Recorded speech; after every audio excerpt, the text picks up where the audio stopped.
Welcome to the Big Blue Offensive Podcast with Mike Trainer, Jay Jules, and John Depot.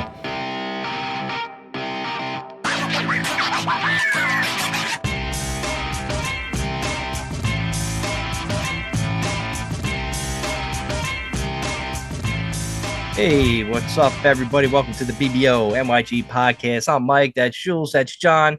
That is Ben. I was telling the guys, this is probably going to be the happiest, most enthusiastic you'll ever see in the four of us at one time with the way the Giants had the draft. I don't know if there's going to be any skeptics in this group, but I sure ain't. I'm fucking thrilled. I'm happy. Ben's shaking his head. He might be a little skeptic, but we're going to go down the line. We're going to talk about the guys. We're gonna have to start with Jules first because Jules wanted this guy, the third overall pick, and Abdul Carter. Jules, this is your boy. I really wanted Travis Hunter. I was hoping he'd be there, but once he wasn't, I was all in on Abdul Carter. Give me that pass first back. Jules, what do you think, man? So here's some skepticism, right? This draft left me where I was like, oh, fuck. Here comes that famous cliche. Be careful what you wish for. Every fucking pick was exactly what I would have wanted, and the Giants couldn't have done anything wrong, and it all started with fucking Abdul Carter. I'm like, holy fuck. I mean, the only thing that I think will hold this kid back is if he's not 100% healthy, right? There's still rumors that his foot is whatever, and I get it. We'll see. But literally, when I tell you that's the only thing holding this fucking dude back is his foot, and if he's not 100% healthy, because if he is, holy shit, you are going to see one of the best D-lines from the Giants in a long fucking time. This dude is legit, man. He could play into these different schemes. He knows how to play off the ball, on the ball, against the run, pass rush. He's it. He's the total fucking package. I mean, look, I'll get it. I'm going to try to put out as much negative shit as I can because there's very little to do. Look, I understand with certain games he might have disappeared and whatever. He didn't show up to every fucking single game. But then again, show me a fucking pass rusher that does, right? And you know, like give me a break with that shit. And look, if anybody wants to knock the whole fucking LT jersey thing and all that bullshit, I don't really blame him. I blame the NFL because the NFL has made it a thing now that you can unretire these jerseys with players' permission and all this other bullshit. What do you expect? These guys buy into that fucking nonsense. And I also think, hold on, Vin, I'm almost finished here with this point. I also think that he fucking got kind of baited into it because initially when he went on the Parsons podcast for that, Parsons' first question to him was, do you want to unretire 11 since he played with it in college? And obviously that's Phil Simms, right? It's retired. It's got all the fucking accolades. Maybe not as many as LT, but it's definitely a noticeable jersey. There. And I think that at that point, he just kind of like went a little bit overboard and was like, nah, I'd rather rock 56. Like, yeah, of course. Who the fuck wouldn't? But is he coming in with that kind of hype and ego saying that he's going to be the next dude that takes over this fucking line rush? I don't know. We shall see. But I also like LT's response because that was classic. Ben and then John. What did LT say? LT was basically like, bro, go get like numbers, like go get 00 because you ain't getting that number. I ain't gonna make that number fucking famous. He said, make your own legacy. That's the response. Yes, that's what I want to hear. I'm always skeptical because with these drafts, every time I'm like, all right, we got a good pick. We did really well. They don't perform on the field. Evan Neal, Thibodeau, I walked away from that draft. Little skeptical on Thibodeau, and I was like, all right, good picks. They built the trenches, new GM and Joe Shane, let's go. That hasn't worked out, so it's okay to be skeptical. Now, my problem with Abdul Carter, Jules already said, is the injury. He's still dealing with an injury. We haven't played football in months. That's an issue. He's a bit undersized. That's another issue. I hope he could put the weight on, I like the pick at 3. I'd rather him over Hunter because I like the pass rusher. Screw Thibodeau. You know what I mean? Let's see what Shane Bowen could do because I really don't like him either. And then I don't know the whole, but whatever. I'm happy with the pick. I'm happy we got him. Let's go. This is the happy podcast, man. Yeah. I'm fine with it. I know you guys are gonna clobber me for this, but I don't like the sunglasses indoors. Hey, Vin, real quick, what size do you think Abdul Carter is? He looks small on the field. Bro, he's 6'3", 251. Like, how much bigger do you want this kid to He fucking looks. be, bro? That's what he's listed. Is that the truth? I don't know. Sometimes they Listen, I miss. mean, listen, even if they're fudging a little bit, he's still within 6'1", 6'3". He's Yeah. still about 230, 250. You know what I'm saying? He's within that When range. you take a step up to the pros, Yo, I don't know. From what I saw, Hey, Jules. just eye test, like he just looked a little undersized to me.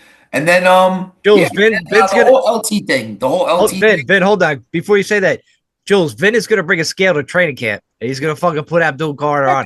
All right, Kevin. He's the guy, You yo, had I'm to get it out. He's gonna be like, yo, bro, Trainer. you want me to sign something? He's like, yeah, Trainer, step you on had this to scale stop real me quick, dude. for that. You had to stop me for that. Stand on that scale, Abdul Carter.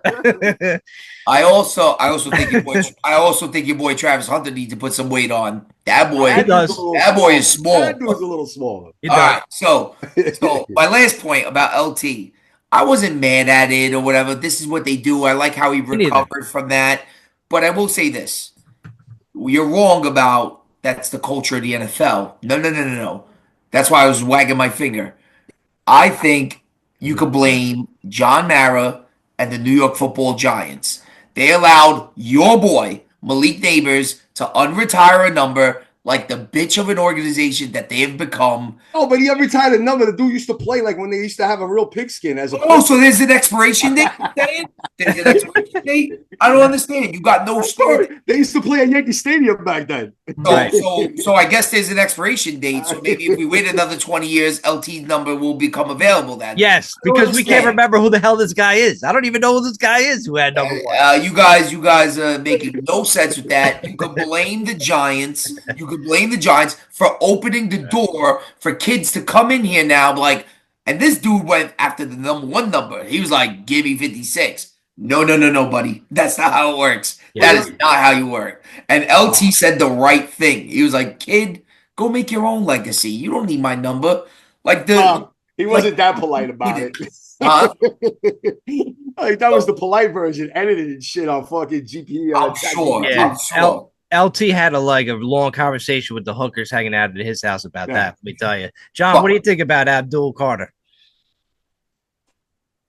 You got to put your mic on, buddy. My bad. I was doing paperwork. There you go. As far as a talent on the field, the kid looks like a monster. He looks like a fucking human version of a big cat, like a lion or a fucking panther or something. The off-field shit. What? Right, a Nittany line. Yeah, true. But just the off the field stuff, man. You guys said it was a Giants thing. You said it was an NFL thing. Honestly, it's just a culture thing in general that these athletes have become so worried about themselves and not about the team anymore. And that is fucking terrifying. I was talking to my buddy Mark a couple of days ago about the New York Yankees with the shaving the beard policy and getting rid of it and all that stuff. And how it was just like, you're just weeding out people. That the only reason I was there, they want to say, oh, it's professional. You're weeding out people who aren't putting team first. And they got rid of it. And now you listen, the guy retired 100 years ago, number one, whatever. It's still the fact of the matter is this is a player that the organization at 99 years, I think 100 years now this season, that you're honoring the legacy of what came before you. So for you to come in and all of a sudden day one need to like rejigger all that and insert yourself in the history of the team before you even step on the field, it's just an alarming thing. He may turn out to be fucking LT2, and that God fucking bless if that happens. But I wish we can get back to athletes that were like Aaron Judge and Derek Jeter that just care about going out there, being a team player, winning for the organization, for the fans, and that's it. And he very well may do that, and who's to say that he won't yet? But again, we did this with Tony, we did this with Neighbors. You got red flags that are popping up, and you just hope that the kid's talent and his work ethic overrides all of that, where it becomes a footnote in his legacy and not what is on the headline of his legacy. Like John, you might have changed my mind, John, with that speech about it, with the whole Yankees with the beard thing. I was like, yeah, fuck it, I don't give a shit. Like, let them have a beard, whatever they want. Maybe you're right, man. Maybe it all goes back to that like team concept. Maybe that's lacking nowadays. I don't know. And you know what it is? And I don't make a trouble because I thought it was a great point. I think a lot has to do with the NIL. I've been fucking saying this time and time again. The NIL should have been regulated. They shouldn't have been able to like have a Shador Sanders come in and make $6-7 million as a college fucking athlete. You know what I mean? Like it's out of control. Why? Because they're all building a brand and an image. So yeah, that's gonna trump a team now because he made everybody's talking about how much money he lost, and obviously we're gonna talk about Sanders in a minute. But they're talking about all the money he lost by not going as an earlier pick and dropping to the 5th round. It doesn't matter. He made more money with all the bullshit and all the hype and all the publicity that he got that he would have got over the fucking signing bonus. It's a joke. You know what I'm trying to say? And like that's what these guys come in and they just want to make a brand. So like if they could rock a number that looks good on a chain or fucking whatever else they can, it's all about image. It's all about getting all the likes on Instagram and fucking TikTok and all this other bullshit. And that's what it's all about. Like it takes away from what, like John was saying, the fucking team. It's crazy. Jules, we might as well fucking talk about it too, because Sanders, I mean, Jesus Christ, once I seen the legendary room at the draft, I was like, is this guy for real? Is this like a comedy show? Is this a skit? And I tell you, man, to see him fall, I'm like, Jules, I think me and you had it right. I know we kept saying he's not even a first round grade in our eyes. That's basically what we were saying pretty much for like months. People laughed at us all over social media. They went after us. They called us names. It was nonstop. I'm like, what are you guys watching? He's a backup if he's lucky. And now it's like with the whole situation. Now they said he's like, sandbagging like meetings. He couldn't answer Dable's question. He got like little fucking pouty when Dable like kind of went at him back. This is your relationship you got to have with your coach. Phil Simms and Parcells yelled at each other. They screamed. They just went back and forth. And you know what? Phil Simms was like, I got to prove this guy wrong, or he's got to, you know what I mean? That's the relationship you want. This guy won't last in the NFL. I heard there was rumors that a team wanted to draft him just so they could knock him out in practice.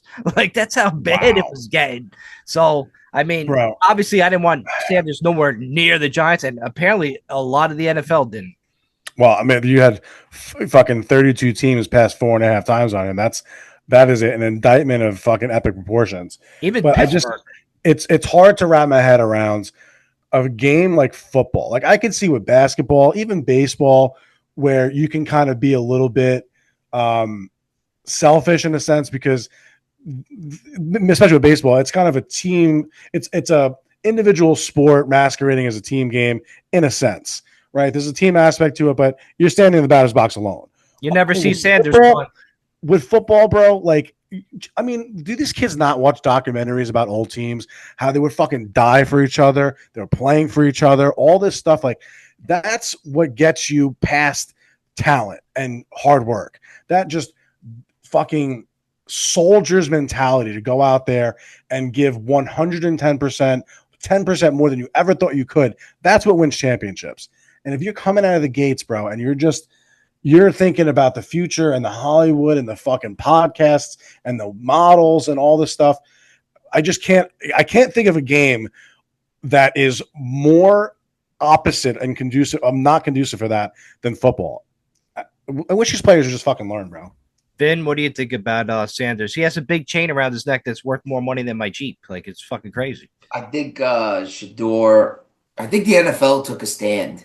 And they took a stand against maybe what Jules was saying with the NIL, but they really took a stand because I gave it a lot of thought. I'm like, wow, I didn't know he was going to fall this far. I don't think anybody could have guessed 5th round. And Cleveland Cleveland wasn't even happy taking him. You saw them clapping when they finally took him. They took Gabriel before. I think they got paid to get Gabriel. They traded up to get Gabriel. Let's keep that in mind. I think the owner went down. Was like, dicks. Get this other dude in here. Fucking pick him already. They must have got paid to do that. They must have got paid to pick him. Maybe. So I just think I think worse talented players didn't wait as long from what the pre-draft process. Then more attitude guys didn't wait this long either. So I'm like, what's so different about Shador that he's this epic fall from grace? And you gotta listen to Mel Kiper yell at us for 72 hours about it. So my thing is the X factor, the unique situation with this kid is his father. His father sandbagged this kid in every way by being his coach since 9th grade, by going on interviews and pulling an Arch Manning as brash in the Dion way that he could, by sitting there and saying, Cleveland Browns, he will not be going to that organization. Arch Manning could do it. Why can't I? Then he would go on and say, "Oh I'm gonna direct my son. I'm gonna tell you think a coach who's got his job on the line or a GM that got their job on the line want to deal with chatter from Deion Sanders, where Shador's were like, I'm not listening to you. I'll listen to my father. He's on the sideline. He's on the phone. He wants to come in and take your job." I think that was the main factor why this kid dropped as much as he did because he does have a live arm. I don't like him. I don't like the circus that he brings. I thought to myself, hopefully this would humble him and he'll play with a chip.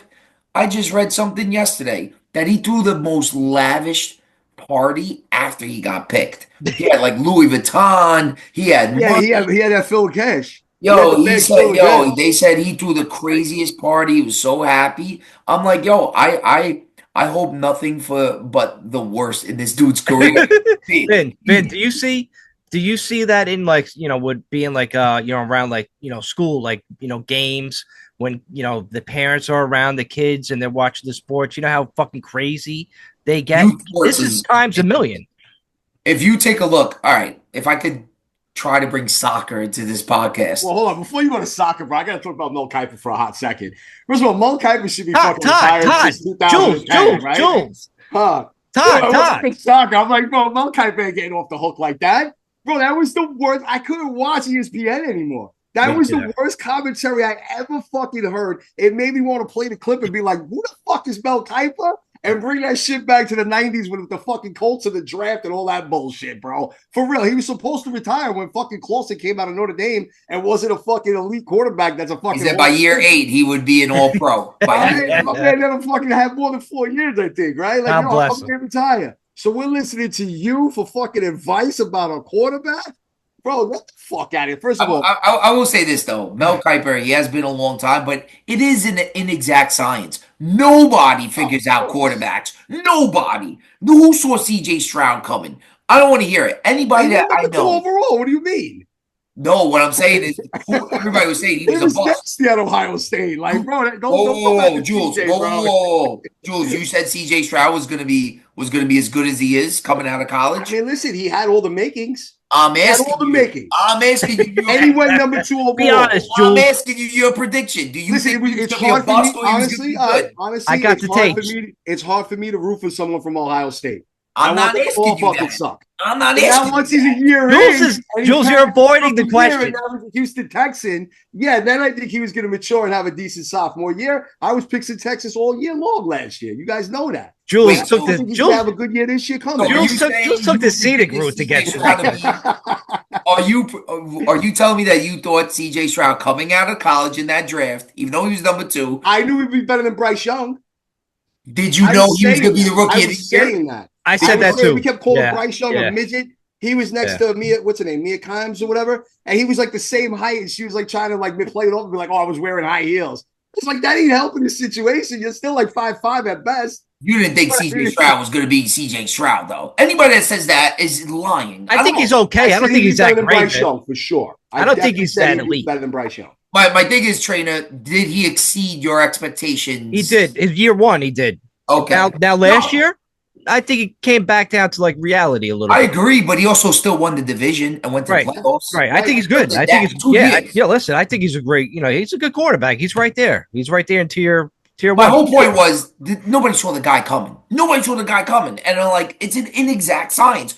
I don't know what factors go into this. Josh Allen, people say they love him now, and people liked him in that draft. That draft was heavy. Lamar Jackson was the last one picked. They were saying he was going to be a wide receiver. Look at Lamar, a couple MVPs. That was crazy. But he changed John Harbaugh's job. He saved it. Going back to Josh Allen real quick, not only that, Buffalo Bills fans, at least a lot of them, were pissed at that when he drafted him. Their GM Bean was said on a podcast this week, and he went off on the fucking podcast guys. I saw that. Basically, and he was just like, yo, you guys got to shut the fuck up because we didn't draft a fucking wide receiver. He goes, you guys wanted Josh Rosen when we drafted Josh Allen. How'd that turn out? You know what I mean? So, like, yo, there was a lot of other people that were supposed to be picked in that draft. You're right. And look, you never know. And where things are going to go. Look, I didn't think that Sanders would fall to the 5th round. I think that some of that was just a little bit more of like kind of a punishment. I guess that he was more of a second, third round kind of quarterback. I didn't see Jalen Monroe going ahead of him. I didn't see Gabriel going ahead of him. Definitely not Gabriel. The fucking other dude, what's his name?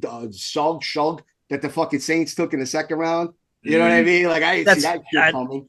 He was getting hyped up. He was getting hyped up, but like, dude, come on. Not like that. But let's listen. Let's talk about the guy because John got to leave pretty soon. But yeah, go ahead, John. Just what do you think that there are situations where GMs talk to the leadership on the team and say, like, what do you think about this kid? Like, what do you think about this? I would imagine that if I was, I mean, maybe I'm just, I just have a kind of set mindset on this. But if I'm an NFL player and, I'm 3-4 years into the league, I've established myself as a, player in the NFL, maybe not a fucking, Hall of Fame caliber player, but just a player in the league, to see this kid coming out and fucking going crazy the way he went this draft season and all that shit, I would fucking be terrified of my team drafting somebody like that. Yes, that's why he fell. Right. I wonder what players themselves think about him. Like, I can get the front offices. Yeah, I would imagine that's got to be it. There's probably a couple of guys on each team that say, oh, yeah, it's great, blah, blah, blah, blah, blah. But the reality, I would imagine if you're a real team player, you would never want someone like that on your team. John, there's a lot of video that's surfacing of him working out with Cam Ward because they were 1 and 2. Oh, man, that thing had been out for Cam Ward. I could see for a while. I could see in those videos. I could see in those videos if you ever get a chance to watch them. Why Cam Ward separated himself. Yo, Shador was just all about like, I'm legendary, I'm this, I'm that. And Cam Ward was like, yo, I'm a football player. I want people to know me for football and nothing else. Whereas Shador is about his brand and and his superstardom and his celebrity. Watch those videos as they're floating around on social media. Cam Ward kind of made me respect him a lot more as a possible leader. Like, that dude showed up with a little chain, an ill-fitted suit. I liked it. And he cried, and nobody saw it because everybody was yelling about Shador saying, the video I saw happened there. They were practicing together, and he was Shador was trying to get him to like jump on a track with him and make a rap song with him. Yes, I'm about football. I'm about football. I want to be known for football. That's all I care about is football. Yeah, and it's like I didn't know much about Cam Ward, but in that moment, I was like, bro, that's a guy I would want on my team. It's easy to root for. Very easy to root for. Yeah, I mean, if that's the type of player that you are, like that's it. See, what's crazy is you would think if you polled any random 1,000 football fans, they would rather that guy. Cam Ward is going to have a bigger fucking fan base and make more money off the field just because he has the attitude of somebody you want to root for, even if there's not a player in your team. Shador is going to fucking alienate everyone, even people in his own team. I fucking hate that guy. I fucking hate Sanders now. I fucking hate him. Fuck him. Oh, I'm glad we got fucking dark though, bro. I hope a Theismann accident happens in Washington. He goes like to Washington Field. He's playing in a preseason game. And he just fractured his leg. Wouldn't it be better if he got the shot and just fucking shit the bed healthy and just couldn't do it? Yeah, I don't want him hurt because I don't want excuses. That'd be an excuse. I want him to be Johnny Manziel bad. I want him to be humble this guy now. My best that level's bad.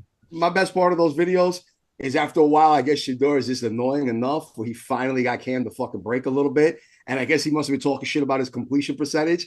And Cam was like, bro, all you do is fucking check down. He goes, if I did that shit, my shit would be over 90%. I saw that. He's like, you want to challenge me right now to throw down the field? Like, let's go. Like, are you kidding me? And honestly, I think that was a really big part of his game too, where people don't think, they make it like, I've never in my life heard a quarterback coming out of college that these fucking analysts and all these fucking people, the Mel Kipers of the world, are making excuses for a prospect. Like, are you fucking kidding me? Like, yo, listen, let the kid drop and let there be no anticipation that he should have went in the first fucking 10 picks. Let him drop to the second or third round and then start saying, you know what? I think teams are not really getting a good look at him because he had bad offensive line play, because he didn't have any other stars outside of Travis Hunter, because he didn't have a running game, blah, blah, blah, blah, blah, blah, blah, all the bullshit.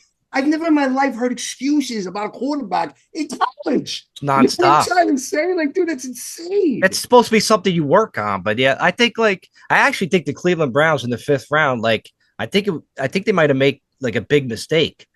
I thought maybe they thought Sanders like a Make-A-Wish kid, and they were just bringing him up to the podium to announce the pick, and instead they just picked Sanders. Piece of shit. I hate him. 5th round picks are basically fucking dollar scratch offs. Yeah, if you done. win, you win. But they have 5 quarterbacks.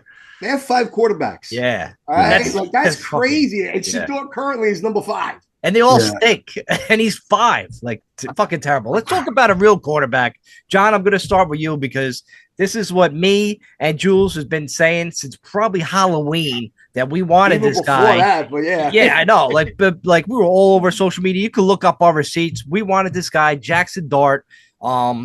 We wanted the Giants, to trade back up in the 1st round. They did. I think Joe Shane's son was listening to the BBO NYG podcast because we hit all these fucking things out the park. The Giants did trade up. We got Jackson Dart. I'm absolutely thrilled. John, what do you think about the pick? I think that Joe Shane and Dable, if this works out, save their careers. That's a bold fucking move.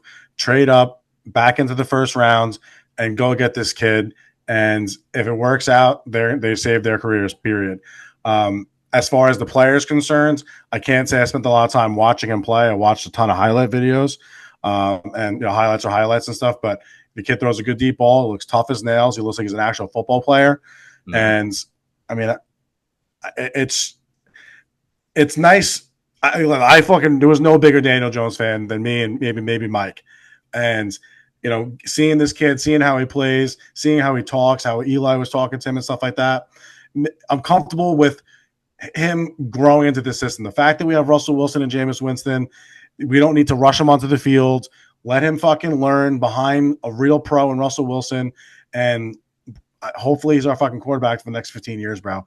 I don't want to be in this quarterback carousel. I don't like being a fucking laughing stock of the league, and the kid looks like he can play. If you look at the stats, quarterbacks drafted at the top of the draft have such a ridiculously high bust rate, and for whatever reason, I don't know why, we could figure out what it is. Maybe quarterbacks drafted later, like Lamar Jackson, seem to just do better. There's something about them flying under the radar that for whatever happens in college, they don't get the notoriety and whatever it is. They don't go to the top of the draft, but when the skills translate to the NFL and they end up being more successful, and I fucking pray to God that this kid's just another example of that, where maybe he wasn't a top 1, top 10, top 15 pick, whatever he was, but the kid comes out. We don't need Patrick Mahomes. We don't need fucking Peyton Manning or Tom Brady. We need another Eli. We need someone who's going to fucking go there, be a fucking football player, put the team on his back, and fucking bring us a fucking Lombardi. And I feel like he's got the temperament that he can do that. Guys, Jules, Vin, who wants to start? You want to go to Darth? You want to go to Darth Vader already? Do you not like him, Jules? Do you not like him? I thought you guys liked him. No, we love him. He calls himself Anakin Skywalker, so he's earning the nickname Darth Vader. He's gonna bring that kind of shit to the field and everything, dude. Like, I love this kid. He runs. He could throw the fucking ball. Yeah. Honest to God, I said this on this podcast back in October. He melted down in the fucking swamp, which is a tough place to play against Florida. He fucked up. He showed his immaturity, but he's only fucking 21 years old. All right. You know what I mean? Right now he's 21. Came out in that game under Lane Kiffin and everything else. He had a chance to get back on that field and still fucking win that game, even though he turned the ball over multiple times. And he self-destructed. Now, you could say that's immaturity. You could say it's talent. I don't really know. But that was the only thing that honestly kept him out of the conversation of being number 2 behind Cam Akers. Behind Cam Ward, excuse me. Really, like literally, that's the only difference was just that. And like, bro, he runs, man. He runs. The kid could fucking run. He could throw. He's tough. He fucking going up against these fucking top schools in the SEC. He's lowering his fucking shoulder trying to run dudes over in the secondary. You know what I mean? Look, obviously he's got to learn to run out of bounds in the NFL. He's got to learn to slide. He's got a year to fucking develop those type of things. But, man, he's got all the fucking makings. And if fucking Dable is this true quarterback fucking whisperer that we hear so much about, and he really fucking helped shape Josh Allen and make Josh Allen become this fucking superstar, if Dart has that same kind of work ethic and Dable is actually this quarterback whisperer, he's going to be fucking the big thing to come. I guarantee it. But there's a lot of ifs I threw out there. Lot of ifs. There's a lot of You ifs got with to see every the kind of fucking work quarterback ethic this in kid the draft. really truly Every has. player. Still got to build a team around them. Exactly. I am ever the skeptic, and I think this might have been the worst pick for the New York Giants draft. You're like a Debbie Downer. All right. You know? I think This fucking guy.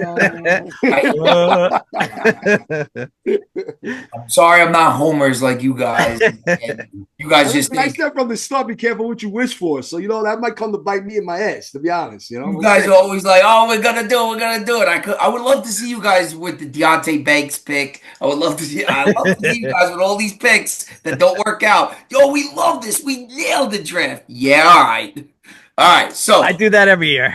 Not gonna lie. And listen, also real quick, Charlie Weiss is fucking has been noted on a podcast or whatever, well-known coach around the NFL and in college. Notre Dame. And he stated that a lot of people were transferring to Ole Miss, not for Lane Kiffin, not for that defensive coordinator, but they wanted to play with Jackson Dart. And he goes, that doesn't fucking happen often. And you can see the clip. It's on fucking X. It's on some other shit too. Like you can see the clip where he's saying that shit. So like, why would a guy come out, has no relationship to Ole Miss, has no relationship to them, and say something like that unless he sees something in him as well? You know what I'm trying to say? They traded back into the first round for him. You got to give some fucking hope and exit. Look, either they're going to fuck up their careers, like you said, right? And they're not going to fuck. That's it. Shane and Dable are done. You're going to hear about them in college or on some fucking, someone else's fucking team.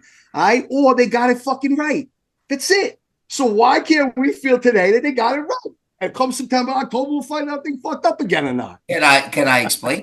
Can I explain it to you? Yeah, man. I'm going to stay for a minute and see this. And then All right, so We gotta hear this. Jackson Dart, not the quarterback of the future here with this. Here we go. Why though? He's a second round. He might have been there.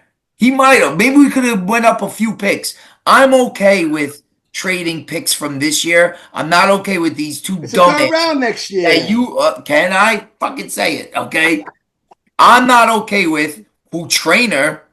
The host of BBYO podcast. Okay, that guy hated Shane, wanted him fired. You traded next year's third rounder. I'm not okay with that because you guys might not be here next year, and you're trading out future picks. I'm not cool with that. Just to get Jackson Dart. Now, Jackson Dart rose up. Why? He rose up because Shador fell. That's why.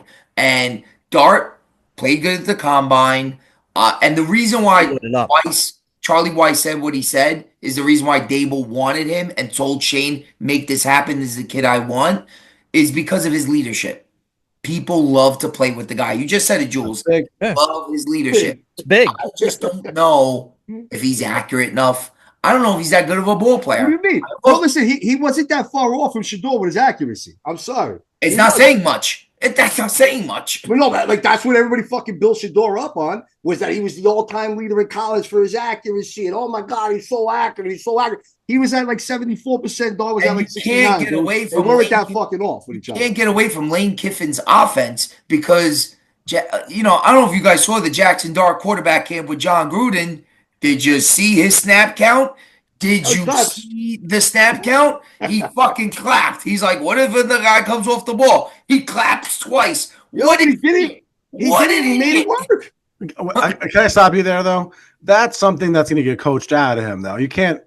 He's still a kid.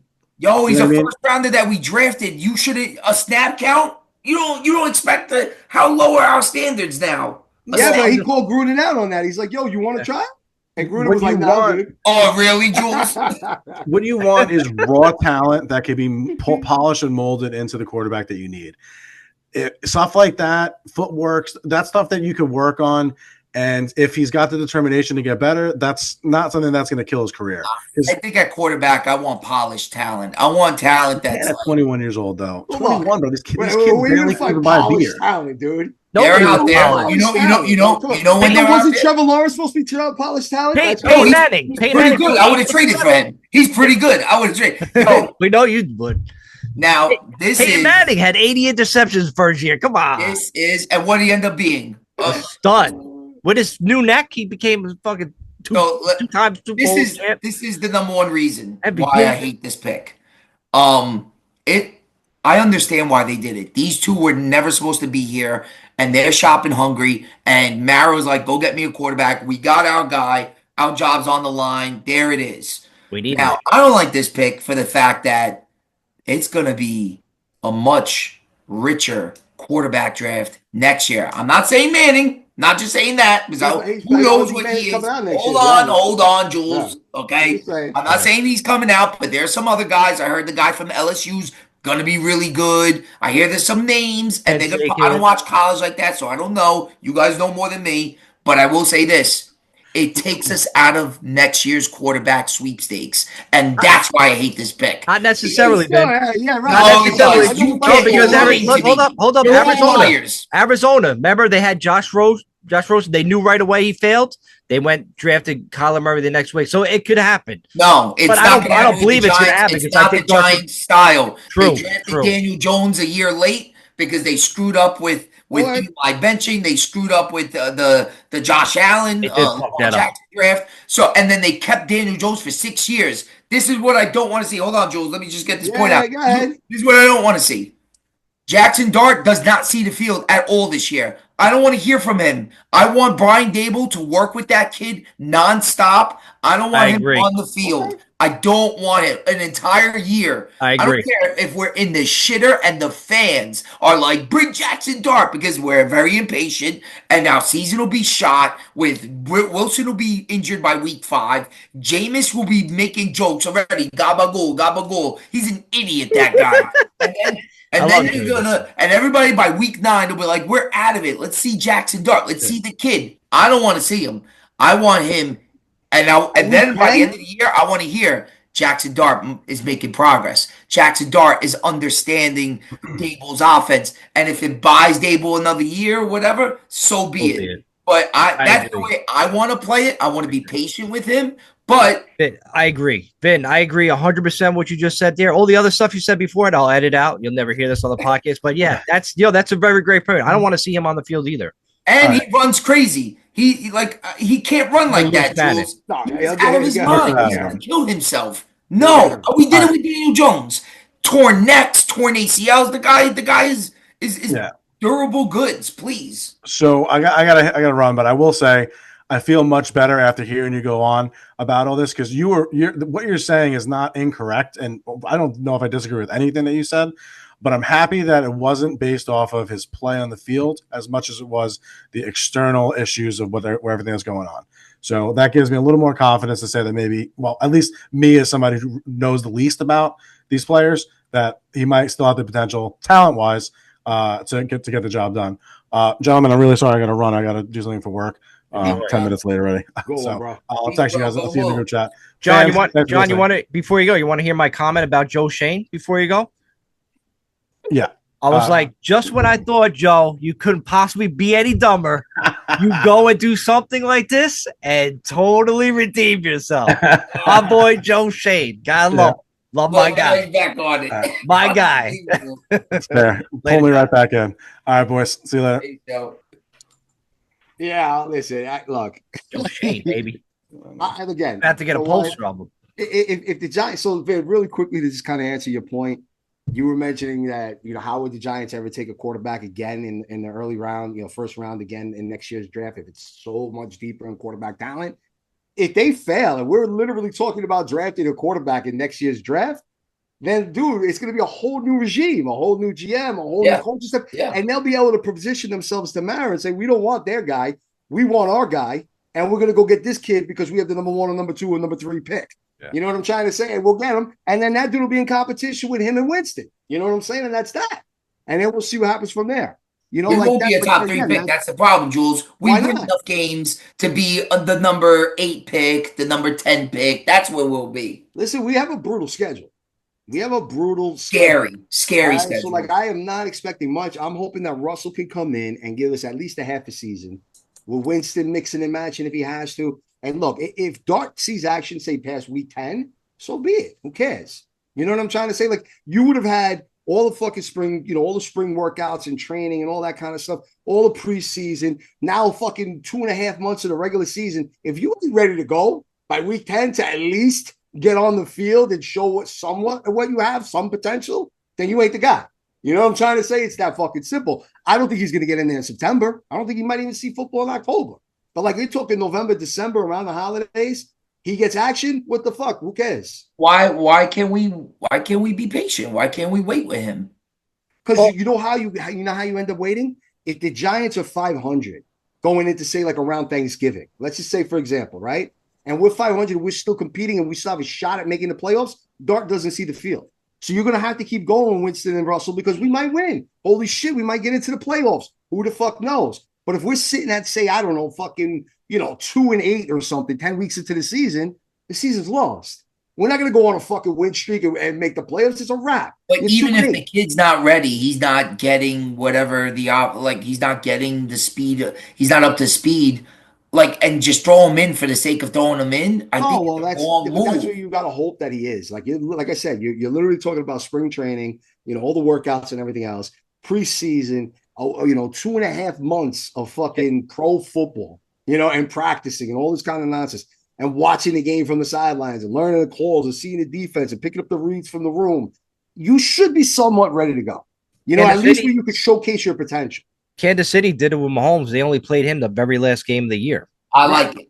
I'm with that. If they want to play the last game, that's fine. You guys ever heard of Jordan Love? Hold on. But Vin, this is my point. These quarterbacks that we're talking about, that year, Alex Smith had Kansas City in the playoffs. I think they lost to Houston in the divisional round or something. That year with fucking Jordan Love, Aaron Rodgers was fucking supposed to go to the chip. He lost in the fucking NFC Championship in back-to-back years. So, if the team is having that success, then the young guy has plenty of time. Our New York Football Giants, Kurt Warner, had us at 53, and we went with Eli. Yeah, but that was 100 years ago. Yeah. That was football, bro. That was 100 years ago. Right? All right. Moving on from the quarterback, we gotta speed it up because we got to talk about the other draft picks.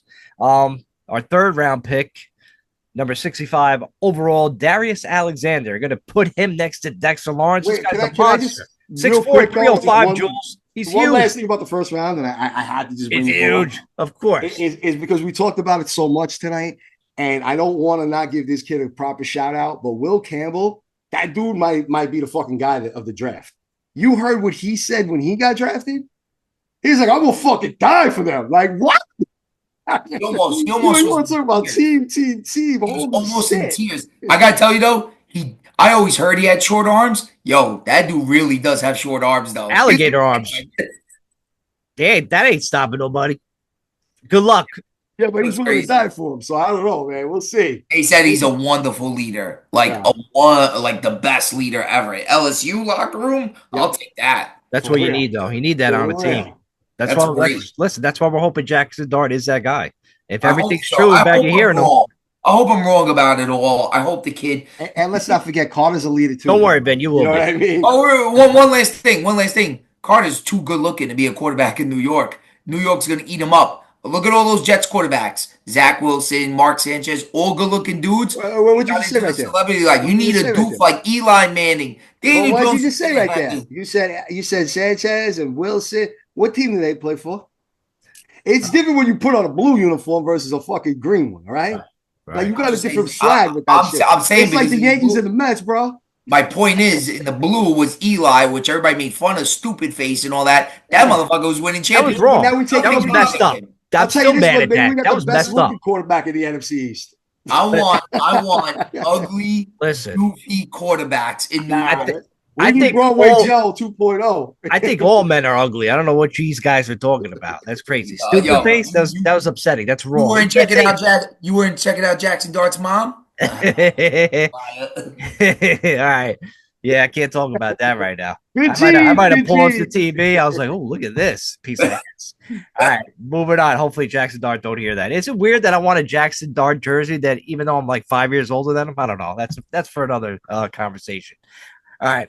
Darius Alexander, this dude is humongous. Team him up with Dexter Lawrence, dude. You want to stuff the middle.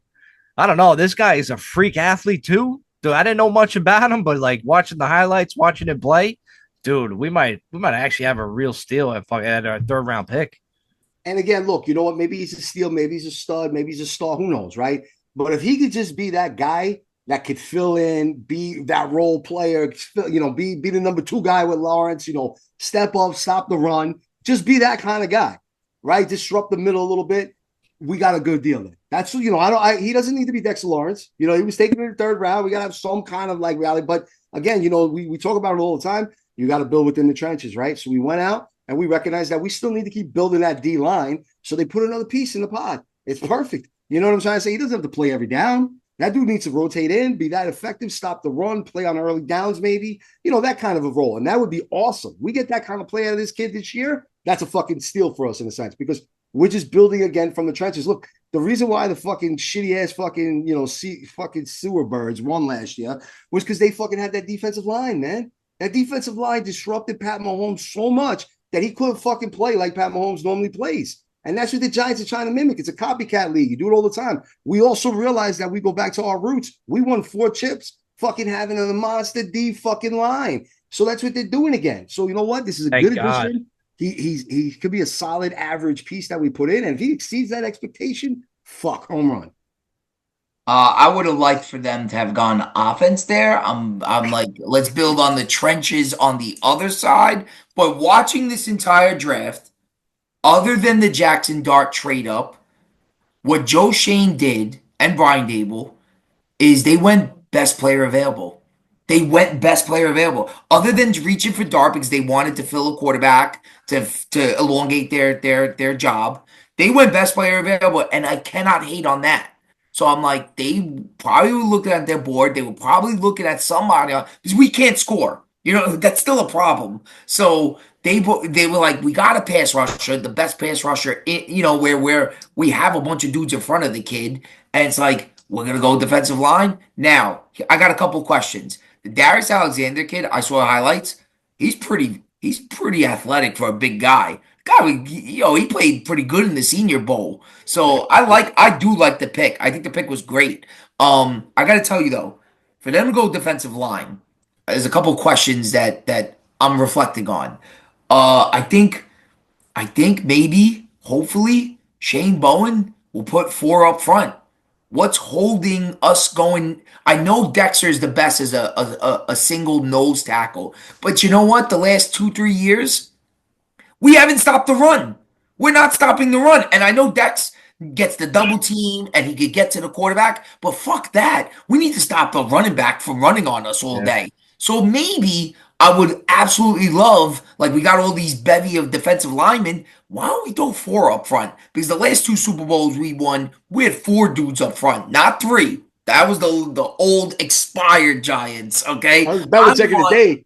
I want the defensive line with 4 up front. I'm hoping I don't want to see this Nacho or Boogie guy anymore. Those dudes are maybe this kid could be really good. I like what I saw out of him. Hopefully he develops right next to a good group of guys and they just go it's all on Bowen. I think Bowen, he's got to have a scheme now where he utilizes it. Like, I don't want to be sitting there in September and we're in our group chat and we're like, what is our defense doing? We can't get any pressure. Are you kidding me? Like, I want to bring it to that Eagles offensive line. I want Jalen Hurts on the ground. You know what I mean? Like, let's bring it to them. Now we got some horses. You can't blame the talent. Shane did his job. Now it's on Bowen. It's on coaching. Go ahead. Yeah, well, really just to kind of piggyback on that, we were, I think, the first 2 months of the season leading the NFL in sacks last year. So let's pump the brakes for a second. And then what did you do? You went and took your first 2 out of 3 fucking picks in this draft and boosted up that defensive line. So you were leading the NFL in sacks for almost 2 fucking full months, and now you just added 2 fucking bigger pieces to that defensive front? Come on, man. Like, dude, I think we're gonna. I don't think we're gonna be sitting here in September fucking talking about what's going on. One last point about that pick. By going with defensive line again in the first 3 picks, it's finally time that we have an identity again. Yeah, the Giants have been missing an identity for well over since the last Super Bowl. That's our identity.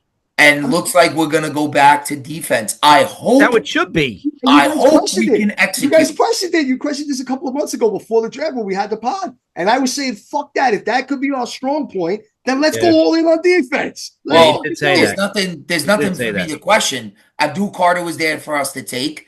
And then best player available for us to take. Third pick, but with the third pick going defensive line again, Yeah. just showed that commitment. We went outside the safety. That's what I'm saying. We went outside the corner. Like they're fucking trying to say, look, we're going to win this way first. We're going to be that defense, and the offense will come. And look, Vin, to answer your point about bolstering that offense, the Giants, and this is going to lead in. I'm trying to throw Mike a quick layup because unless he has something else to say about this pick. I do. I know the next pick is all you, so I want to give it to you. Thank you. Like, if you want to talk about it, we were one of the worst.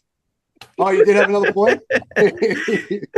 No, I'm just saying, like, you guys you got to remember, we don't play in a fucking dome. We don't need this crazy offense like the Rams had back in the day when we were scoring 80 points. In November and December, we got to win by defense running the ball and have a decent quarterback making good decisions. That's how we win games. That's how we do win chips, Jules. We win like that. Yeah, but you know how you do that, trainer? You build from the trenches. No, but you also got to protect protect. You can't run the ball if you don't have run blocking. That's true. Yeah, we're gonna get there in a second. We'll get there. It's a long draft, but let me tell you. I wanted to say, and it's for Mike. I want to lay it up for him. Let's go. We were by far one of the worst teams in red zone efficiency for the offense. Red zone efficiency. So what do the Giants do in round 4 to open up the fucking day? They go and get Mike's boy, all right? For what? Red zone efficiency, all right? Go ahead, Mike. Who do we fucking get in the 4th round, dude? We got the Scatterbo, baby. This guy is a fucking animal. Then kept begging for offense. I'm like, here it comes. Just give me a guard. Give me a running back. That's all I want for offense. You know what? Fucking Joe Shane, listen. Goddamn, I love that guy. He's my favorite GM ever.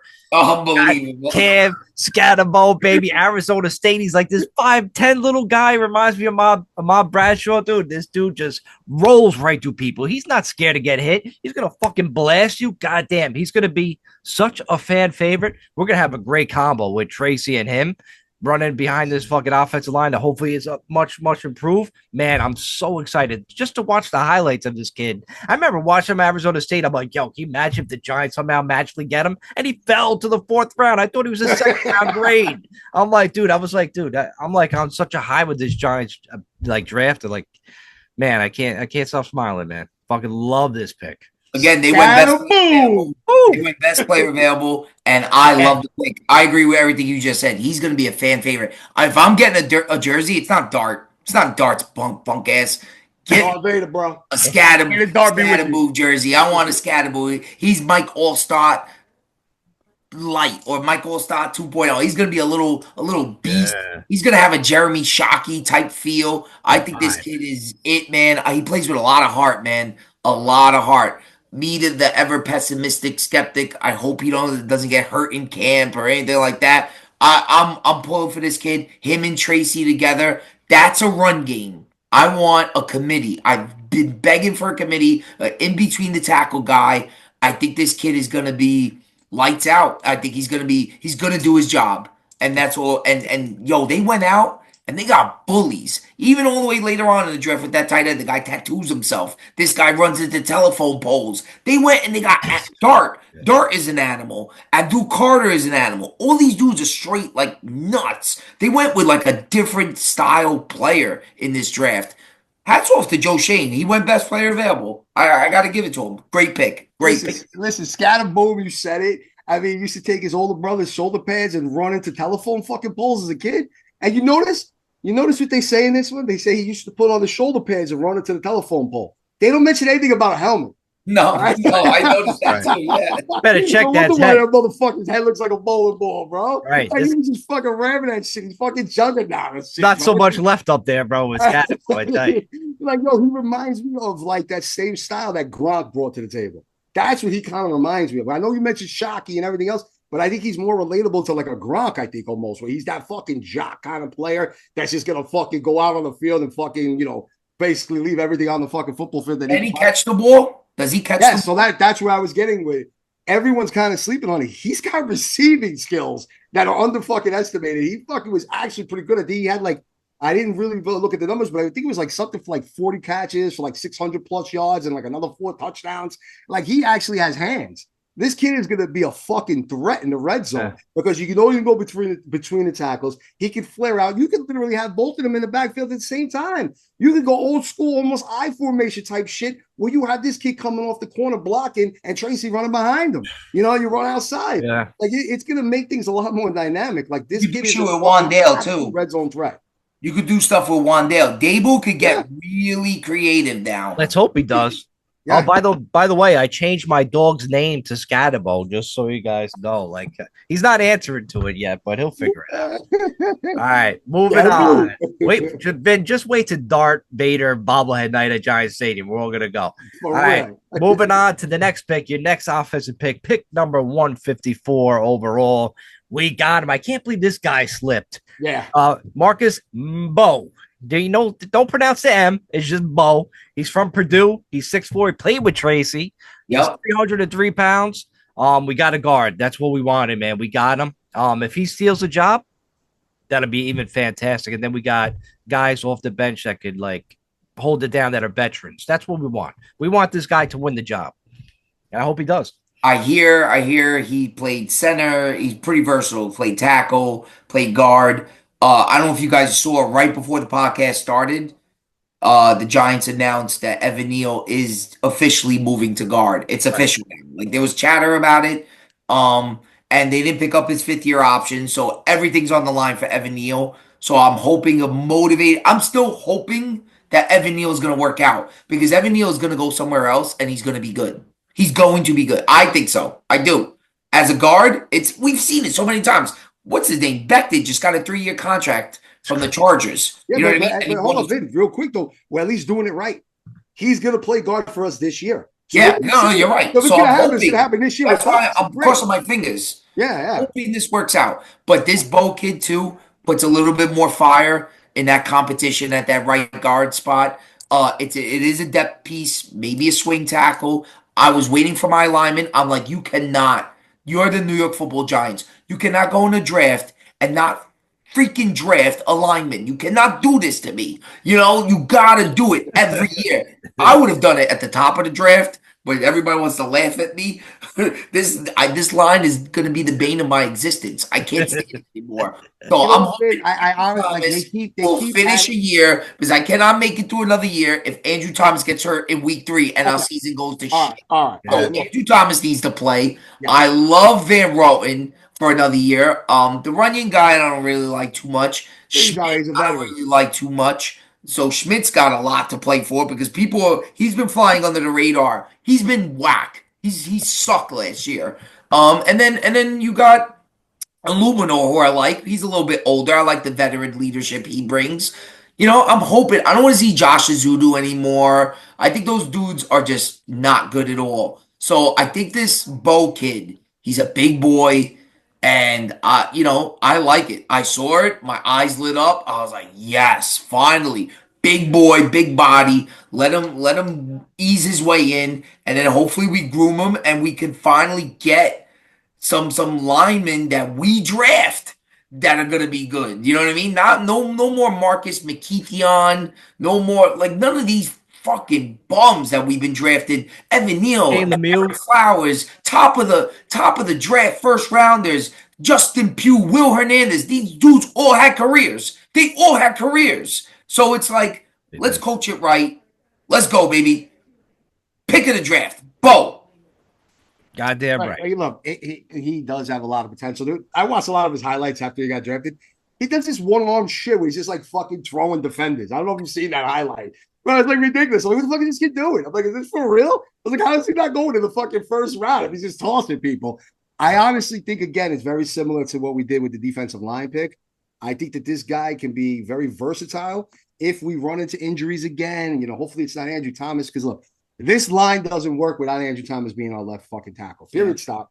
So if he fucking gets hurt again, then we got to start looking to invest on that again. And maybe Andrew Thomas isn't the guy, right? Because he can't stay healthy. But that and that only reason, right? But if he does and he stays healthy, then this line will fall into place, all right? Listen, Michael Schmitz, I think he's going to be all right. He's a fucking center. His run blocking is outstanding still. What they knock him on is his pass protection. First of all, also, he has 2 fucking penalties in his entire fucking career. I'll repeat. 2 penalties in his entire career. That counts for holding and going off sides and any of that kind of shit. I get being center, you might not always go off sides because it's just you and the quarterback. But like, dude, doesn't get holding, doesn't get any chop blocking, any of those kind of bullshit plays. The kid's pretty fucking solid and he's durable. So you can't knock him, bro. No one said that this kid was going to be a Hall of Famer. You know what I'm trying to say? But if you got that kind of dude at center that gets along with whatever quarterback we have playing and can protect, that's fine, bro. He's a good run blocker. That's it. We're not looking to have fucking one of these top centers that's going to be a Hall of Famer. Not every team has that shit. And at least for the time being, if we have to address it in later drafts, we will. You know, that's how I look at it. But this kid that we got, Mbop, whatever the fuck it is, all right, all right, he's fucking, look, I think he can play tackle, like you said. He can play a little center. He is going to be a big help to this offensive line if someone gets hurt. It's not going to be like us just fucking. But you guys know why he dropped, though, right? He had a second-round grade. He dropped this far because of injury. Yeah. So that's another one that's like he dropped for a reason. He did drop. Always. Yeah, there's injury concern, but you know what? That happens a lot of times. And sometimes it's misdiagnosed, and sometimes it's not. You know what I mean? Like one of the reasons why Ojulari had dropped was injury concerns, and look what happened, right? It plagued him. But watch out for Ojulari this year. He's going to have a monster year. He'll be fine this year. We'll see. We got Evan Carter. I can give a fuck about. I got Abdul Carter. I mean, I fucking care about him. My prediction is both start. I think, but then again, we're not asking this kid to come out and play 16 games for us at guard. I think he starts. He's looking to fill in and be that guy, give blows, fill in for injuries, be a backup. Prediction. Wait a second. Fucking heat under other guys' asses. Trainer, you're saying he's going to start? I think he's going to be our starting unit. I think he's going to start. Well, I don't know about. I don't think he's going to. Not week 1, barring no injuries. Well, you know, kind of got to wins the job in camp. I think he wins the job in camp. Yeah. Yo, damn. Just watch. Bold take number 1. We wanted a guard. I think if he comes out and just proves himself in training camp, like why wouldn't you start him right away week 1 if he's that good? Who they have last year? It was Van Roten, right? Van Roten. Yeah, we still got him. Yeah, I think Van Roten was pretty good. I thought he was one of the better. We're running it back again with the O-line, but guys are healthy again. Don't forget that's part of the problem. When you have and you lose your fucking Pro Bowl left tackle, and now you have to fucking make up for it, the rest of the offensive line is going to suffer. You know what? If you have your center that's going to go in there and play like he is, and you have your fucking keystone piece with fucking your left tackle, we can rotate the shit out of the other 3 spots to get it right. All right, until we get the right fucking. I will say the offensive line though before Thomas went down wasn't that bad. That's what I mean, dude. They weren't that bad. Bro, you know it's like when Jones was just a mess. He was skittish or whatever. He would hold on to the ball. But you also got to keep in mind, people forget that left tackle position is a cornerstone to the fucking offensive line. He's just as important as a quarterback. So that's like losing your fucking starting quarterback. You know what I mean? That's what Andrew Thomas is supposed to be. That's why you draft tackles. You draft them. You don't sign them in free agency because they don't make it out to free agency because the good ones get tagged. You get them in a draft because they don't become available. Right. That's why you see them going to top 10, top 10 on every fucking draft just about. Yo, did you see? That's why Will Campbell went 5th, right? You know what I mean? See the first round? I was like, second round. I was like, I want to tackle. Yo, first round. Bang, bang, bang. Gone. That's it. If you're going tackle and you want a real standout one that you could start week 1, you got to go first round. That's it. I got to tell you, on a separate, I think the Jets nailed it with the Memba kid. Nailed. Oh, yeah, that's another one. Yeah. Nailed it. Pick for them. They completed their line now. Their line is complete. So I don't have to hear any Jets fans complain or bitch. Oh, my line. Your line is set. If it sucks, it's your coach. You know what I mean? I don't know what to tell you. They got a member. We got a member. What the fuck? There you go. So here we go. All right. So you're really high on the training, though. You're really high. I like it. Fucking thinking of Mbop with the Hanson brothers, a little fucking kids singing that stupid song. Now that's gonna be in my head all night. All right, so the last 2 picks of the Giants draft, couple guys, special teamers, most likely. Tight end Thomas Fedone, the second from Nebraska. I think he had like 30 catches in his entire career, and then Corey Black, cornerback. I don't know.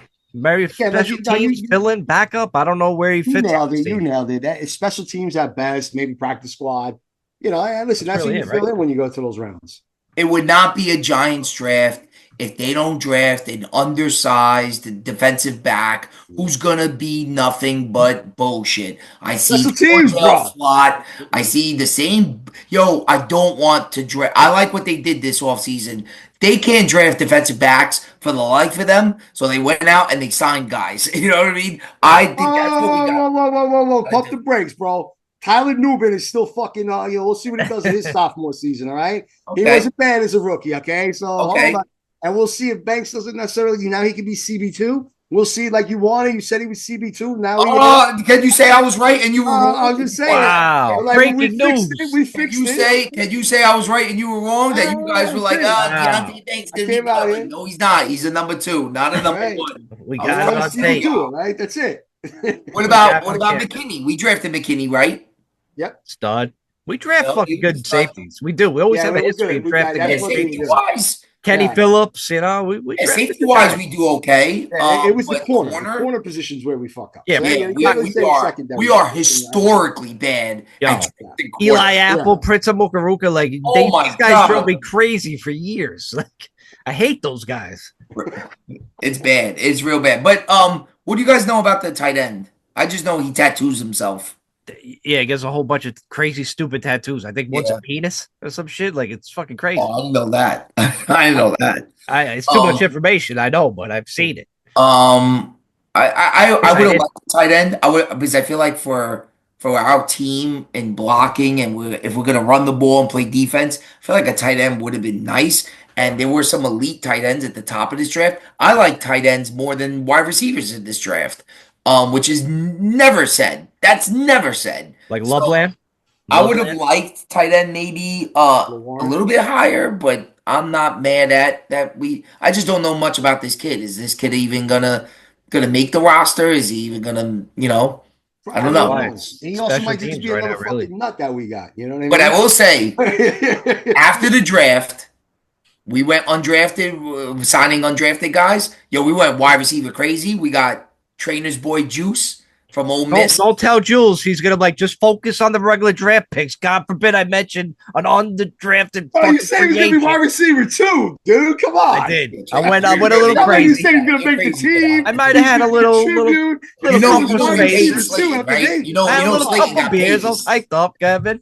Slayton got paid this spring. He's the number 2. Yeah, I know. Come on. So I think I don't know. I think there might be for them. They signed how many wide receivers? It was 4 of them. I was like, you know what? Good. They didn't go wide receiver in this draft. They're signing them. They're gonna let them work it out. Hopefully get some new depth pieces. You know what I mean? I really did like Juice because he played with Dart. So you want that kind of you know what I mean? They're going in together. Maybe he does prove. He's a big kid too, right? He's a big physical receiver, right? Yeah. And look, you know what, Mike? You brought up a point there where that's, like I said, the only thing I went nuts about was him being a wide receiver too. But you're right. Maybe during this development stage, why not be able to develop with a guy that from when you played with in college, right? So that could help you a little bit. So if that's part of the reason why they brought him in to help develop Dart, then that's fucking brilliant, right? Yeah. But as far as him cracking the, being the next Victor Cruz and all that kind of shit, well, come on. Maybe he's number 1. Maybe he takes over Davis. What was it? Wheaton a couple of years ago. He's 12. Yeah. This guy, he just stands out there. He looks like the field goal post. He'll catch everything. Never heard from him again. You know what I'm saying? It's the same thing. That's true. But you know what? One thing that I could see, because that connection with Ole Miss, you know what? In Dart's early stages of development, he's not going to be able to work really that much with Neighbors or Slayton or any of the guys, right? He's going to have to fucking work with guys like that. Why not let him work with a guy he's familiar with, right? Makes sense. That's smart. It builds his confidence, that kind of shit. I could see that being helpful in that regard. So, yeah, that's what these later picks are for, right? That's practice squad guys. That's guys that are going to play special teams, right? That you need that. It's 1/3 of his fucking game. And, literally it's slept on so much, you don't fucking see all these big names out there that often. So you need guys like this to fill in and do those type of things. So if he's athletic, he's courageous, he's fucking, strong dude, fast, whatever. Great. Smart. You know what I mean? The more the merrier at this point. Smart by my boy Joe Shane. Best GM. Unbelievable. Unbelievable. We gotta wrap this up. All the past episodes, I ever dog Joe Shane, I'm bleeding. As soon as I get off this point. Other than the Jackson Dart reach, I thought it was a solid draft by Joe Shane. Now it's up to Dable. It's the other half of the 2 doofuses to figure this out. So it's on Dable, it's on Kafka, it's on the whole staff. It's on Bowen he has every toy and every trick. I will say this though. There are still June cuts. I think we're over the cap right now. I do like the fact if there's one weakness with this Giants defense that I can see that I wish would have been somewhat addressed is that I don't like our lack of linebacker depth. Bobby O'Creaky's got another year that we could possibly get out of it next year, and McFadden. Those are the two linebackers. Those are our two starters. One of those guys goes down. I don't know what they're going to do there. Do you guys know who's behind those two? Not right now, like a depth wise, I no. mean, we didn't add nothing new.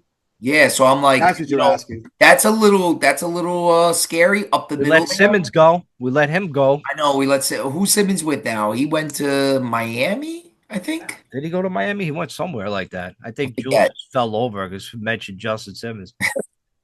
Um, Yeah, he left, and so yeah, we're kind of like nice windows, we'll Jules. see. We'll Thank see you. what Thank you very happens. much. Nice little window treatments you got there. He's But giving yeah, us I a don't know. virtual Other tour. than the linebackers, I think our defense is set. I think we're good to go for defense. We got good depth in most spots. And then offensively, again, it comes down to the line. A lot of changes, the wholesale changes with that quarterback position, man. And I'm hoping Dable just work the kid up and everybody keeps saying Josh Allen. Jackson Dart is not Josh Allen. He never will be. He's probably more like Zach Wilson if you ask me. But we'll see. We'll see what happens. I'm hoping for the best, expecting the worst, hoping for the best. So, Jules, you want to wrap it up? We're gonna have the summer off. I guess next time we'll do the Giants pod and probably be back in like August, right? Well, yeah, or like yeah, well, before the start of preseason. Schedule, maybe when the schedule comes out. Yeah, schedule comes out in May. There's a couple of things that we will do. We'll definitely be taking some time off between then and then. But obviously, yeah, the schedule come out. Maybe we jump on for one. Start of training, see what things are going about afterwards. When they report to camp and do all those type of things. So there'll be a lot of chatter going on throughout the summer. But yeah, I mean, pretty much for the spring we'll be off. That's for sure. Okay. And like I said, like the biggest thing that I keep saying about this draft is it's kind of what we mentioned earlier, right? We literally went back and said that, fuck, man, we've done this year after year after year. We felt great when we got Evan Neal and fucking Thibodeau in the first round because we were literally, now we got bookend tackles. We got this crazy fucking pass rusher who could have been over Aiden Hutchinson and blah, blah, blah, blah, blah. So yeah, we definitely have that vibe that fucking continues from season to season, that you still feel the same way. You come out of the draft, you want to feel positive. You want to feel like your GM and your coach got it right and they got all the right players and everything's in place. But the crazy shit is we talked about a lot of these fucking guys throughout the whole regular season last year. Dart and fucking Carter and fucking, you know what I mean? Just going on and on. Yeah. So we got them. It's scary because I'm nervous at the fact of being like, holy fuck, we got two guys that I kept talking about all year, and then we bolstered our fucking trenches with two other guys. Then we got this crazy ass dude that was running in the telephone poles as a kid. Fucking maybe we should be GMs. Holy shit, man. Like, maybe we got something. I don't think we're going to go out and win fucking 12, 14 games this year. But, like, you know what? I think we have something. What I want to see is building year. I want to see that this fucking team is in every game. I want us losing by a last-second field goal to the Eagles that actually meant something. We almost fucking knocked them off. And then we win a couple of ones that maybe we weren't supposed to. You know what I mean? Win some divisional games. Win a couple divisional games this year. You know what? Beat fucking Dallas. Dallas ain't scaring nobody this year. We should fucking take it to them. You know what I'm trying to say? Maybe we don't beat them twice, but at least take it to them and beat them once and put their fucking heat on them to come back and beat us. Maybe take one or two from fucking Philly and Washington. Fuck them too. You know what I mean? You want to see that kind of fight. And they bring that to this table and then know that this kid fucking Dart is maturing in the proper way. And then next year get another pick where maybe we add an offensive guy early, whether it be a fucking big time tackle or a wide receiver or something like that.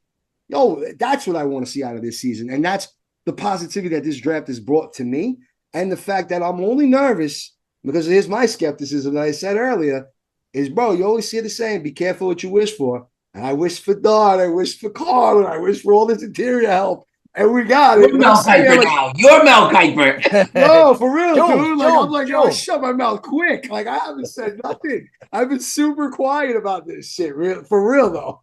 Let me make 2 quick points. Point number 1. I love the NFL draft.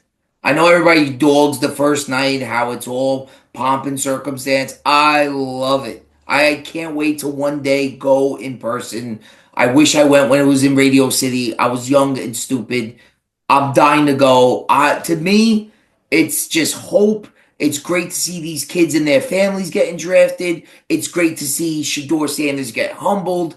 I think like the NFL draft, maybe because the Giants have sucked for so long, like the NFL draft has become like my Super Bowl. I absolutely enjoy it. Like, and I don't watch college like you guys do, but researching these guys and looking up highlights and finding out information, the good and the bad, I think it's awesome. It really does give us hope every single year. So I love the NFL draft. And then my last question to you two is, who do you think we play week one? Prediction. Who do you think the schedule makers will give us week one? I got Dallas. I think we play Dallas week one. They always give us them early. I got a weird feeling we play out of the division and one of our AFC teams. I think we're gonna on the road. We got the North. On the road. We got the. I need a team. We got the North. Redskins. So I see. No, because I think they're really gonna try to fuck around and put the Redskins against fucking Philly in weeks 1, 2, or 3. And I see that being like they want that early. They'll put them in Mexico. Early one. You know what I mean? But like us, I think it's gonna be like, remember when we opened the year in Tennessee a couple seasons ago? I feel it's gonna be something like that. Like, you know, maybe we go to Pittsburgh with Russell Wilson. Could you imagine? We go to Pittsburgh week fucking 1 and we played with Russell Wilson against Pittsburgh with all the hype and all the talk with all the quarterbacks and they should have done. You know, I see something like that. And I don't know if we're in Pittsburgh or not. I don't remember if they're the away team or not. I don't remember. But like I think if we do, then maybe we open against the Bengals, the Ravens, one of those teams. I say we open against. But for some reason, I think Pittsburgh. I don't know why.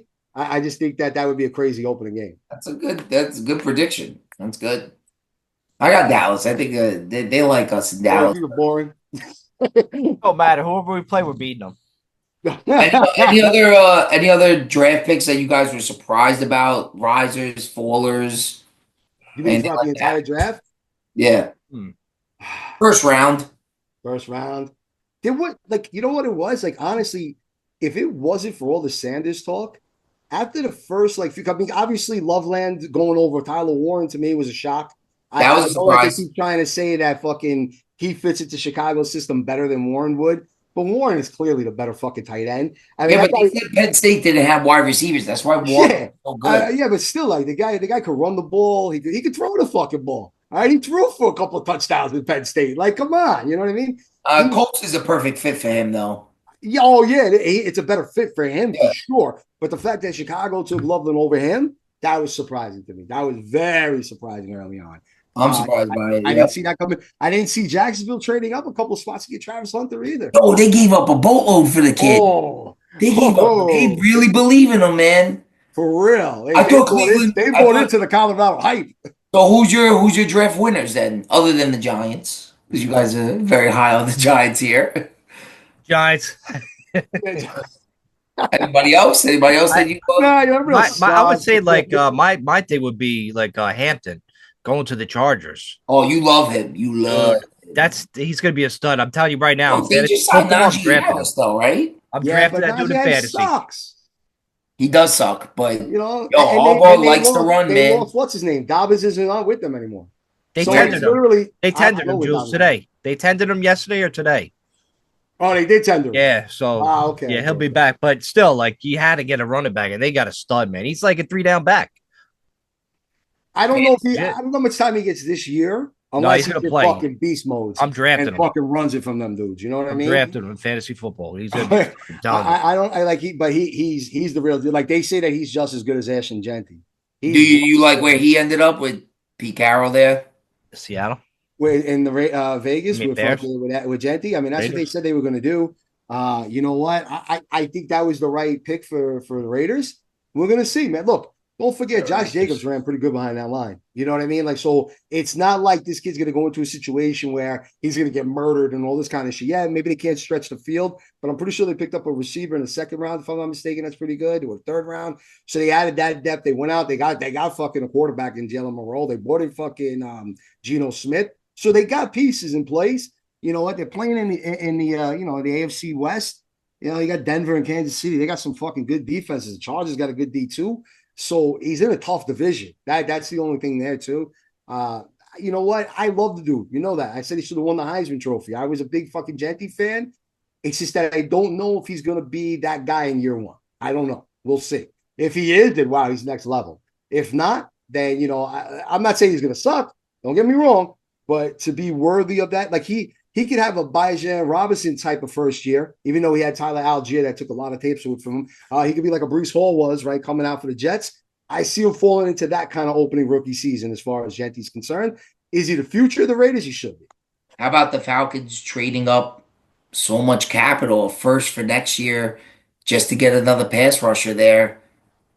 Well, you know what, Vin? I meant to bring that up to you because, what was funny with that was that, the Falcons gave up more than the Giants did to move up, and they were behind us. And they went for a defensive player. Well, and they drafted back-to-back defensive rushes. You know what I'm saying? So, you know what I said to my friend? Stupid. You know what I said to my friend? When have the Atlanta Falcons ever had a Hall of Famer on the defensive side of the ball? Ever.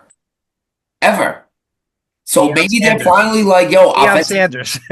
They're like, offensively, we're good. You know how many games they lost scoring?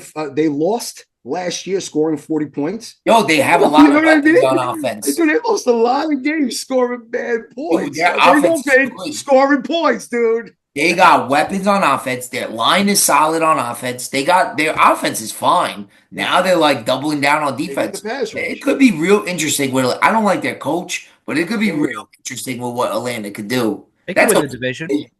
Yeah, no doubt. That's what I was trying to say about the whole Dart thing. They gave up a first-round pick to do that. We gave up a third-round pick. It was a third-round fucking pick. You know what? If they said we could get that third round back doing something, all right, next year. Bro, let's be real there. So, we'll see. We'll see. I think I like what happened, what we did. And like I said, the only thing that I can say is just be careful what you wish for. Do you think the Rams would have taken Dart with the next pick? That's what they were saying. I don't think so. I think it's smoke and mirrors. They were saying that him staying under Stafford for a couple of seasons and then him coming out and being that guy, being behind a legend like that. Yeah. I think McVay wanted him. Why not? You've seen it. Jordan Love was taken in the first round, but Jordan Love was taken in the first round in a similar situation. But I don't know. I just feel like they just paid Stafford. Maybe it was. But again, we gave up a third round pick. Who gives a fuck? You know what I'm saying? We have a third round pick for that shit. How many third round picks are you sure are going to be fucking Pro Bowls and starting in the NFL? Right. I think a third round pick is a lot more important than you're giving it credit for. I think it's a middle solid piece where you do get some hidden gems, but most of the time they're average starters. Let's be real. Most of the time they're average starters at best. So that's it. You give up an average starter for a guy that we're saying is our dude. Maybe that's what we're hoping now. Then maybe we get one next year. Say if a quarterback needy team is desperate for a quarterback next year, we got Russell Wilson, we got Winston. Maybe they'll take a Winston off our hands for a third round. We get the comp pick. Yeah. Never know. That's what I'm trying to say. Yeah. Russell Wilson's only on a 1-year deal, so I think if he goes and signs somewhere else, there's compensatory picks that are involved. Yeah, no, my biggest thing about the Dart pick is I hate that we're out of the quarterback sweepstakes for next year. I'd rather we would have drafted it there. Like I said, Vin, if the shit hits the fan and we lose bad and a new regime comes in, we might be right back in the mix for a quarterback. Nah, that kid, the Dart will play a couple of games. He'll show flashes. He'll be like, this is our guy. And then when Daniel hold up, Vin. It's like you always said, dude. If I'm the new GM and Mike's the new head coach and we come in, you think I'm going to be like, I want to take a fucking chance with Winston and Dart?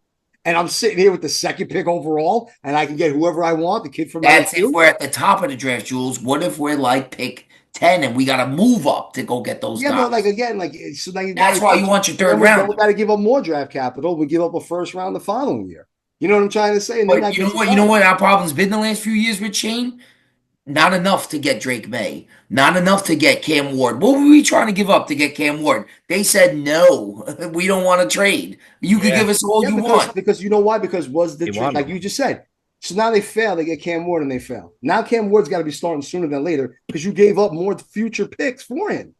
You didn't want to do that, right? You said that this regime, you got mad over a third round pick. What if they give up a fucking first and a third? I'm just telling you how hard it is to trade up in a draft. It's very hard. Yeah, you got to take two. You're gonna need two to tango. Yeah, but but also too, if we're picking outside the top 10, we had an okay season. You know what I'm trying to say? Most likely Dable and fucking Shane stay. If we're picking, we have to be picking top 5 for them to be gone. That's what I'm trying to say to you. The NFL, there's been a lot of bad teams in the NFL. where, who was it? The Cowboys that picked 10? They had a horrific season. You know what I mean? Like, and they're picking 10. There's so many bad teams in the NFL. It's like, yo, we were the worst team. That stupid Drew Lock game against the Colts, like, fucked us up. Yeah, but Thank listen, God. you know what? We go a different route. We don't Yes, dog. have Abdul Carter, right? I like him when I'm rooting for the dude. I really fucking am. It's not like I'm rooting against him. So like I don't want to be like that person, but like yeah, if we would have gotten him, now we still need a defensive rush guy, right? Then do we bring in Wilson and fucking Winston? No, we had the number 1 pick. I don't know if we do. Who do we take in the second round? Who knows, right? Because that was probably a defensive guy, right? So now the whole thing gets thrown apart. You got to hope that Dart was truly the number 2 quarterback in this draft and that he could play. Because if those 2 things hit, then this draft is outstanding. If he doesn't, then I hope that's you're right. yes. You're talking about the next Ben. You're talking about the next LT and Phil Sims. I mean, come on. Let's just be real. You're talking about Phil Sims that could run with balls. Yo, can we play back a clip of Joe Shade take by Mike Trader and talk about how he hated this dude? It doesn't exist. It don't exist anymore. It's just been deleted. I can't believe how the pendulum swings in that brain of yours, Trader. Back and forth, baby. Anything about the Knicks? Anything about the Knicks? We don't finish this in the next game. What's up? Go Knicks, but goddamn, they can't fucking score for shit. The NBA might want it. I don't know. It's stuff like, look, people are bitching about that one fucking foul against Hardaway on the side. Bro, they've had 26 more foul shots throughout the whole fucking series. And they've been more they're averaging 5.5 more free throws per game. Per game. All right, let's wrap up the show. We'll talk about the next. Before we start getting into fucking New York sports, let's wrap this up. Giants, listen, overall, I think we agree it's from somewhere in a B+A type draft, right? That's what we give them as far as the grade is concerned. Yes, we don't want to be overhyped. Yes, I'm worried about fucking getting everything that I could possibly hope for in this draft. So, yeah, a lot of pressure on that. So I've stayed fucking modest and quiet. But you know what? We'll be back for the fucking schedule release. Maybe have a few things that develop from then. But listen, be happy, Giants. Stay optimistic. We might have some fucking men on this team this year. We'll see what's up. Talk to you guys later. Peace. Go Blue. Joe Shane. Go Joe Shane. Peace.